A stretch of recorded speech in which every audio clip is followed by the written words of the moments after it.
Hello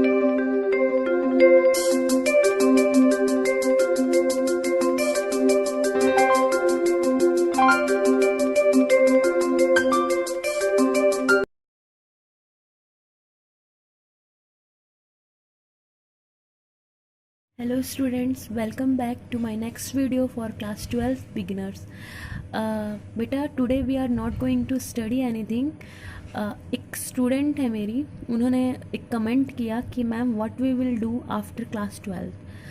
तो she और he, I don't know because I don't know their name कि वो कौन है.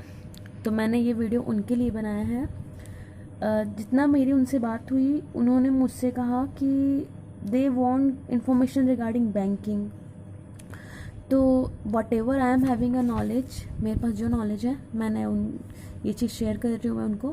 तो देखो बेटा, after 12th you can go for teaching line. आप टीचिंग में जा सकते हो या फिर आप बैंकिंग में जा सकते हो.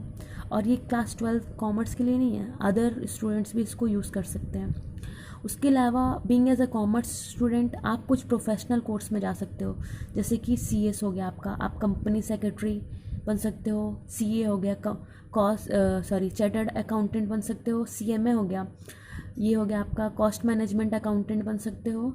या फिर आप कोई भी गवर्नमेंट एग्ज़ाम्स की प्रिपरेशन कर सकते हो, जैसे कि SSC, स्टाफ सिलेक्शन कमीशंस वगैरह, UPSC, union public service commissions वगैरह. लेकिन अब आप बोलोगे मैम क्या क्लास 12 के बाद हम ये सारी चीज़ें कर सकते हैं? तो बेटा देखो, क्लास 12 आपके लाइफ का सबसे इंपॉर्टेंट होता है. क्यों? क्योंकि क्लास 12 के बाद आप किसी ना किसी कॉलेज में कोर्स में एडमिशन लेते हो और देन आपका करियर का स्टार्टिंग हो जाता है. तो आपको पहले ये चूज़ करना चाहिए कि आपको किस फील्ड में जाना है, क्योंकि आप जिस फील्ड में जाना चाहोगे उस फील्ड की अपनी एक अलग एजुकेशन है. आपको उस हिसाब से पढ़ाई करनी पड़ेगी. तो जैसा कि मेरी जो सब व्यूवर हैं उन्होंने मुझसे पूछा कि उनको बैंकिंग की इन्फॉर्मेशन चाहिए, तो whatever knowledge I am having I am giving to her और हिम. सॉरी, मुझे नहीं पता उनका नाम, इसलिए मैं उनको ये बता रही हूँ. तो देखिए बेटा, ये बेसिकली बैंकिंग की बात हो रही है. तो बैंकिंग एक टाइम था जब बोला जाता था कि this is for commerce student, but now a day केवल कॉमर्स ही नहीं बल्कि अदर फील्ड्स के स्टूडेंट भी बैंकिंग में अपनी करियर बना रहे हैं. तो आप जो, मुझे जितना पता है, आपने शायद क्लास 12 पढ़ाई कर ली है, तो आप 12th के बाद आप कंफ्यूज हो रहे हो कि मुझे क्या करना है. तो आपने मुझे बताया कि आपको बैंकिंग के बारे में जानना है, तो मैंने सोचा चलिए मैं आपको बैंकिंग के बारे में ही बताती हूँ. तो बेटा देखो, क्लास 12 के बाद मैं आपको ये बोलना चाहूँगी कि आप किसी भी ग्रेजुएशन कोर्स में एडमिशन ले लो, चाहे वो BCom हो, BCom हो, BBA हो. अब आप कंफ्यूज नहीं होना कि मैम ये क्या बोल रही हैं. तो बेटा देखो, आप ग्रेजुएशन करोगे ना, ग्रेजुएशन मिनिमम 3 इयर्स का होता है. BCom का मतलब होता है बैचलर इन कॉमर्स. ठीक, बीइंग एज अ कॉमर्स बता रही हूँ. अगर आप साइंस के हो तो BSc वगैरह कर लो. ठीक है, अलग अलग का अलग अलग ग्रेजुएशन होता है. तो ये कॉमर्स के लिए है, तो मैं उनको बता रही हूँ. तो आप क्या करो, आप बेसिकली BCom या फिर BBA जो करना है आपको, ग्रेजुएशन का कोर्स कर लो. ठीक, आप जब ग्रेजुएशन का एडमिशन ले लोगे, क्योंकि आपने डिसाइड कर लिया आपको बैंकिंग ही करना है, तो आप क्या करना, अपनी पढ़ाई भी कंटिन्यू करना बैंकिंग की. ठीक, और साइड बाय साइड आपका ग्रेजुएशन भी होता रहेगा. क्योंकि बैंकिंग में एक रूल ये है कि when you are in final year, जब आप फाइनल ईयर में होते हो, then you are eligible for giving banking exam. तब आप एग्ज़ाम देने के लिए एलिजिबल हो जाते हो. तो आप अपने फाइनल ईयर में बैंकिंग एग्ज़ाम देना भी शुरू कर सकते हो. तो ये आपके लिए बेस्ट ऑप्शन रहेगा कि आप 12th के बाद किसी भी कॉलेज में एडमिशन ले लो. ठीक है, और साइड बाय साइड अपना बैंकिंग का पढ़ाई शुरू कर दो. और उसके बाद जैसे आप फाइनल ईयर में जाते हो तो फिर आप आराम से एग्ज़ाम्स दे देना. ठीक, तो चलिए अब हम बताते हैं. तो आपको क्या करना है, कोई भी ग्रेजुएशन कोर्स में एडमिशन लेना है, डिग्री कोर्स में ना, डिप्लोमा में नहीं, डिग्री में, मिनिमम 3 इयर्स वाला. उसके बाद अब देखिए बैंकिंग में क्या होता है. तो देखो बेटा, आप लोग घर में सुनते होंगे प्राइवेट बैंक, पब्लिक या गवर्नमेंट बैंक का नाम. ठीक, तो जैसे मान लीजिए अगर आपको प्राइवेट बैंक मतलब क्या हो गया, आपका SDFC जो लोन वगैरह के लिए ऐड आता है ना घर में टीवी पे, वो बैंक सुने होंगे, SDFC बैंक, कॉमन है। आईसीआईसीआई ये भी कॉमन बैंक है, यस बैंक, एक्सिस बैंक, ये सारे प्राइवेट बैंक्स हैं, ठीक।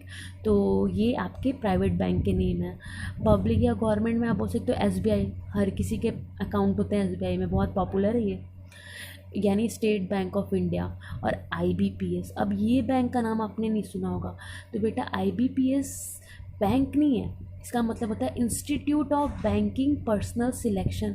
ये बेसिकली इसमें बहुत सारे बैंक्स होते हैं जो मिलकर एक कॉमन एग्ज़ाम्स कंडक्ट करते हैं, ठीक है। और उस कॉमन एग्ज़ाम्स में वो आपका जिस तरीके से मार्क्स आया होगा, आप जिस तरीके से क्वालिफाई करोगे, आपको पर्टिकुलर उस बैंक में आपकी जॉब लग जाएगी, ठीक। तो बेसिकली इसके अंदर 21 बैंक्स होते हैं आईबीपीएस के अंदर, और ये दोनों एग्ज़ाम्स अलग अलग होते हैं। जैसे आप लोग मान लो कि अगर आप बोलोगे मैम मुझे गवर्नमेंट जॉब चाहिए और गवर्नमेंट बैंक के लिए प्रिपरेशन करना है, तो मैं आपको बोलूँगी एक हो गया आपका एसबीआई और दूसरा हो गया आपका आईबीपीएस। एसबीआई मतलब एक अकेला बैंक है जो सबसे बड़ा बैंक है, और आईबीपीएस मतलब इसके अंदर टोटल 21 बैंक्स हैं। 2019 का डाटा मैंने देखा है, इसमें 21 बैंक्स हैं। और आप जब इस एग्ज़ाम को क्वालिफाई करते हो तो आपके मार्क्स के अकॉर्डिंग आपको जिस बैंक में आपका मार्क्स अच्छा होगा उस हिसाब से आपको जॉब मिल जाएगी, ठीक। तो मैंने यहाँ पे फुल फॉर्म लिख दिया है आईबीपीएस का, जो कि है institute of banking personal selection, एक ऐसी संस्था जो बैंकिंग के लिए जॉब मतलब लोगों को सिलेक्ट करती है, ठीक। तो ये आपको क्लियर हो गया होगा, आपको डिटेल्स पता चल गई कि आपको क्लास 12 के बाद क्या करना है, ग्रेजुएशन करना है। ग्रेजुएशन करने के दौरान आपको अपनी बैंकिंग की प्रिपरेशन करती रहनी है, और जब आप फाइनल ईयर में जाओगे तब आपको फाइनल ईयर में एग्ज़ाम देना है। आपके 2 तरीके के बैंक हैं, ठीक। और ये ऐसा नहीं है प्राइवेट बैंक्स एग्ज़ाम नहीं लेते, प्राइवेट बैंक्स भी एग्ज़ाम लेती हैं और गवर्नमेंट बैंक भी एग्ज़ाम लेती है। ये आपके ऊपर है आप कौन से बैंक में जॉब करना चाहते हो, ठीक। तो चलिए अब डिस्कस करते हैं थोड़ा सा प्राइवेट बैंक और फिर पब्लिक बैंक के बारे में।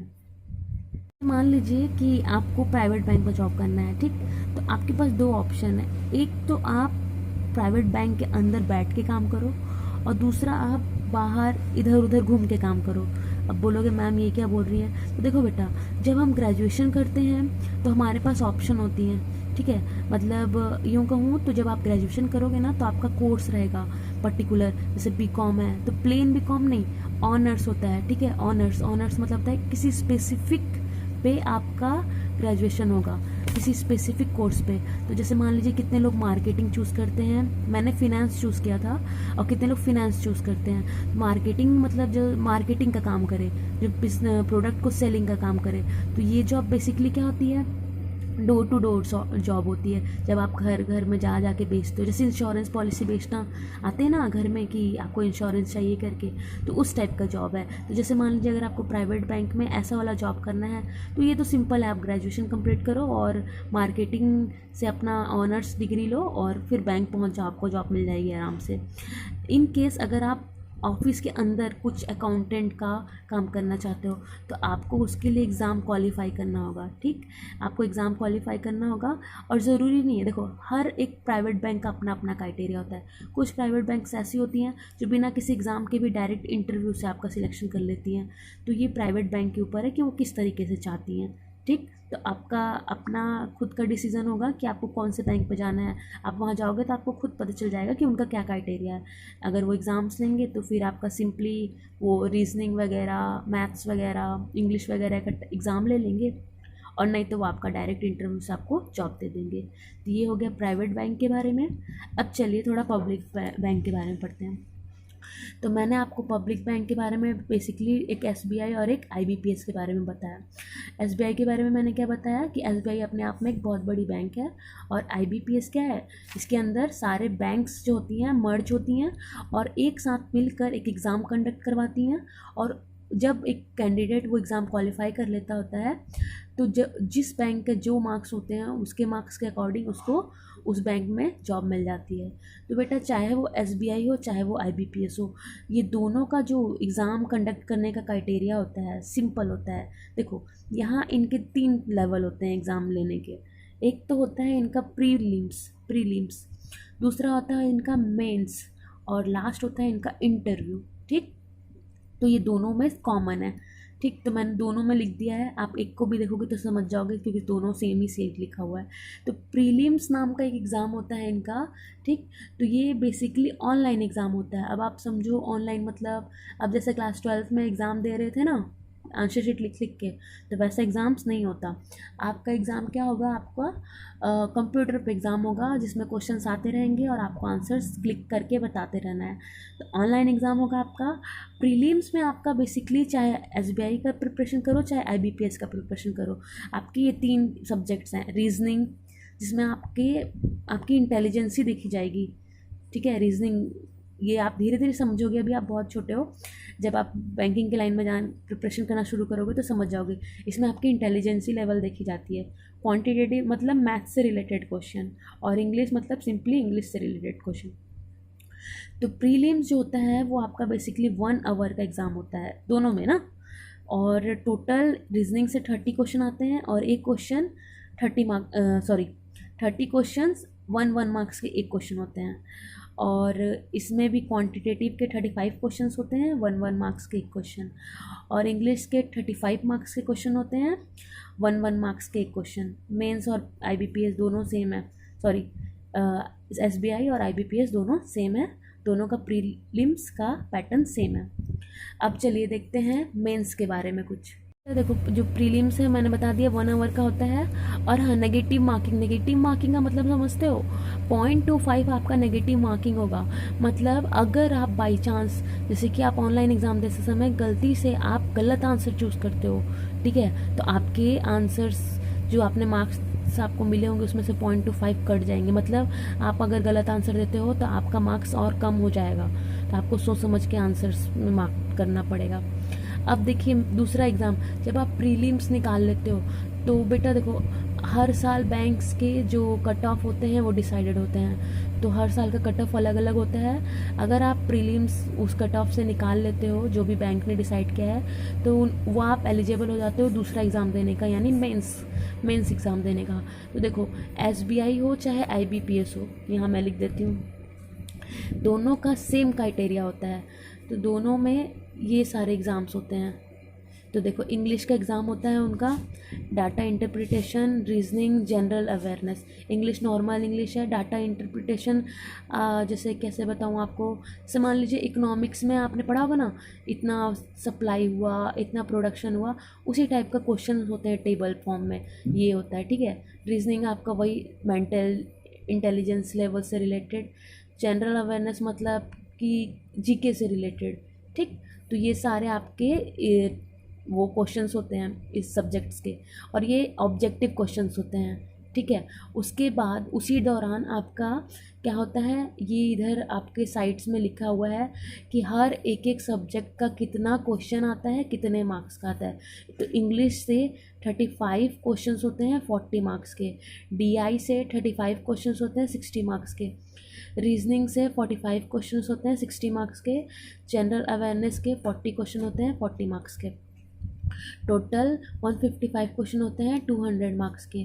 इसी दौरान आपका एक पेपर होता है इंग्लिश लैंग्वेज का जो रिटर्न होता है, जिसमें 2 क्वेश्चंस होते हैं 25 मार्क्स के।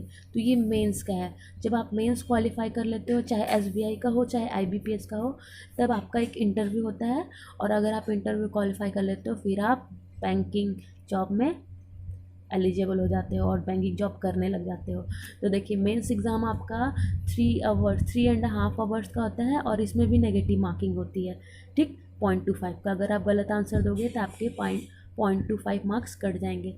तो बेटा, ये तो मैंने आपकी स्पेसिफिकली आपके लिए वीडियो बनाया है जिन्होंने मुझसे बैंकिंग का इन्फॉर्मेशन पूछा था।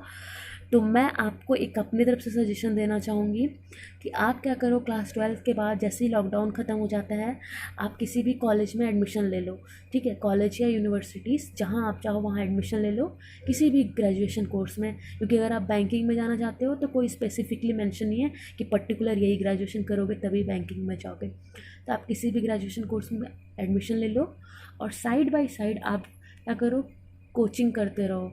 और उसके बाद जैसे ही आप फाइनल ईयर में जाते हो तो आप क्या करो, एग्ज़ाम्स दो, ठीक। लेकिन एक चीज़ याद रखना, अगर आप क्वालिफाई कर जाते हो, ठीक है, तो आपको जो आपका सर्टिफिकेट है ग्रेजुएशन का वो वहाँ पे प्रेजेंट करना होगा।